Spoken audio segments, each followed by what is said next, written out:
Welcome to the 2023 Economic Depression and Preparation Channel. I'm your host, Tony. Thank you for joining me. Please be sure to subscribe for the latest interpretation of financial news in the U.S. and abroad. Today, we're going to be talking about the jobs report as well as the unchanged rates. The Federal Reserve leaves interest rates unchanged in July. This is anticipating another rate hike coming very soon within the next 2 months by the Federal Reserve. And also, baby boomers. Are they selling their houses and renting, according to one article? Are they staying put? What are they doing exactly as we're heading into the second half of 2023? So, ladies and gentlemen, we have a situation right now, according to CNBC.com, where payrolls report Friday are likely to show a jobs report market that is still hot, quote unquote. So the private sector has been adding a lot of jobs. Payrolls rose by another 240,000 in June, and the unemployment rate is expected to nudge lower, according to officially, to 3.6%, quote unquote. The market will be parsing this data Friday morning, 8 a.m. for additional information on the Fed policy. One key will be the wages. Now, we know that wages have not been growing. They've been stagnated for the last 30 years or so. Official real wages have been stagnated, not accounting for inflation, as you know. So you see a lot of these now hiring signs. You remember back in the pandemic first got started, you saw a bunch of now hiring signs on school buses, on restaurants, hotels, everywhere, transportation, utilities. You saw these now hiring signs, and they were just basically collecting the repository of applications, as there was very few openings. But now apparently all of that has changed, according to CNBC.com and according to this job market report. The job market, U.S. job market quote, is still on fire, no matter how much effort policymakers put into cooling off. Now, this could spell much trouble for us, because that means that the Federal Reserve the bank feels that they're going to continue to raise rates as a result of seeing this job report come in tomorrow. The numbers are looking good, but some people are calling it a, quote, overcooked jobs picture. We've had all of this, pressure coming in from the jobs, from the private sector, the public sector, and now, according to the government's official count, we've added a stunning 497,000 jobs. Now, my question to you, ladies and gentlemen, is, are these jobs high-paying jobs? Are they just service sector jobs? And number two, the question is, are these jobs that they added are just really jobs that returned people coming back from hiatus, or back from working 2 or 3 jobs back from the pandemic, from when they were furloughed, or, or what have you, whatever situation may be, remote jobs, working at home, and what kind of jobs are we talking about here?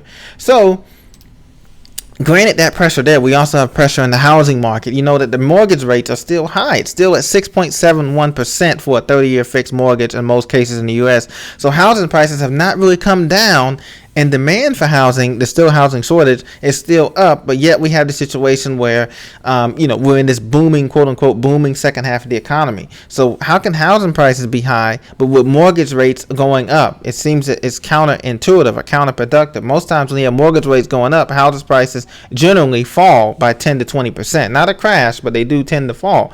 We're not seeing this as of yet. So now the question, according to Market Watch, becomes, should retirees sell their homes and rent?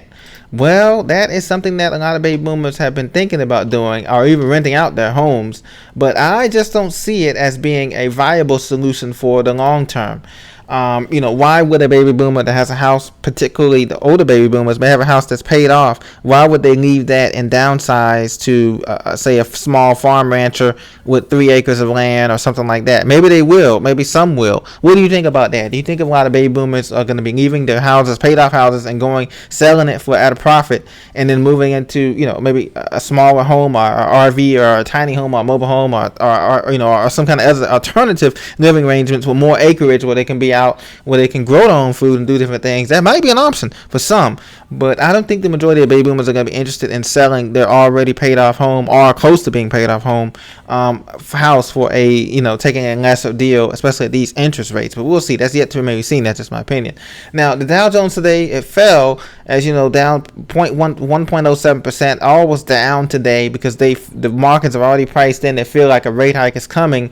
But another question I want to ask you is that banks are leaving savers short change as interest rates soar. Now, you notice that on these online savings accounts and these other accounts, yes, it's getting up to 4 or 5% APY on Apple Savings and other accounts, but it should be much higher than that. If you remember back in the savings and loan crisis, before the savings and loan crisis in the late 80s and 90s, interest rates were what? We're talking 17%. So banks will definitely give them back more, rewarding savers, whether online or physically savers, offline, and all of that. but the interest on other loans is kind of a catch-22, because the interest on other loans, like your car loan, your mortgages, your credit card loans, your school student loans, all of those are going up, right? But we don't get rewarded on our savings. A typical savings account pays out just 0.42% of interest, annual interest, according to the Federal Deposit Insurance Corporation, FDIC.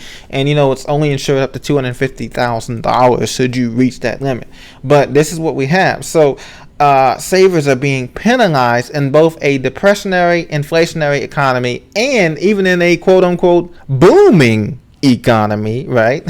Savers are being penalized. So, ladies and gentlemen, what do you think about that? And this is worldwide. The United Kingdom, the Bank of England only gives 2.24% interest on the typical instant access savings account. So even in Europe and the ECB and the UK, you guys are not getting as much interest on your savings, whether it be personal savings, online savings banks, or whatever the case may be. Big banks are typically making a lot of their profit by lending at the highest interest rates than they pay savers for their deposits. And the gap is continuing to widen. And this is fueling accusations of, quote, greedy behavior by lenders, or predatory behavior. And this is something that we're going to be watching. The banks are, quote unquote, filling their boots. Central banks are filling their boots up with interest, cheap money. They've had cheap money, 0% interest rates, giving out cheap loans, and now charging you double interest now on all kind of products, And how many of you guys, ladies and gentlemen, get a bunch of credit cards in the mail every single day? At least 2 to 3 offers or 4 offers. What do you do with them? Do you cut them up? Do you actually take them up on the offers and don't use them? Do you only use credit cards and then pay them all off at the end of the month? Let me know what you think about this, as interest rates are continuing to rise in the UK, US, EU, Canada, Asia, Africa. Interest rates are rising worldwide. And tell me what you would do. Are you going to be all in cash as we head into the second part of this year? Are you going to be all in stocks and bonds, cryptos, maybe gold and silver? Gold and silver has been going down somewhat, as we know. It's not gold has peaked at 2000 earlier this year, and it hasn't peaked since. You would think with inflation being lasted this long that gold would be well over $2,000 an ounce, but some people say it's suppressed if that's the investment. What about cryptos? I mean, cryptos was supposed to be the savior of the quote unquote the alternative decentralization, and now it's flatline. It's growing a little bit, but it's flatline. It carries a lot of risk. And then we say those people who say that you need preps, but the most thing you need is preps, because that's going to be the tangible items that you can control: food, water, securities, and medicines, antibiotics, and also land resources, a homestead, some kind of homestead, growing gardens, things of that nature. A lot of our co-workers and other people are growing gardens, even if they just have raised beds or micro gardens in their apartments or condos, or if they have a house, they have raised beds, or even if, those type of things are going to be the tangible things that you're going to need. And did you guys see that report about the water thing too? PFAS in the water, the particulates in the tap water is growing and increasing. Any little crisis is going to be used to raise prices. So prices of bottled water may go up in the future, in the next couple of months, because of the particulates found in the cities. A lot of these cities' tap water, from DC to Chicago to LA to Houston to all over Kansas City. All of the city's tap waters have found these microparticulates in it that's above the level of EPA recommendations. So watch out for bottled water prices going up. If you drink the good stuff, some people drink Fiji and all that stuff. I don't know, but as long as you get water that's spring water, natural spring water is the best. Filtered water, stuff like that. And be careful with your health as well too. That's another thing too, your health as well. So always remember that. Okay, so God bless. We made it past the holiday weekend here, and we're heading on to the second half of the week. I'll talk to you very soon. Thank you for listening. Be sure to subscribe, and I'll see you guys later.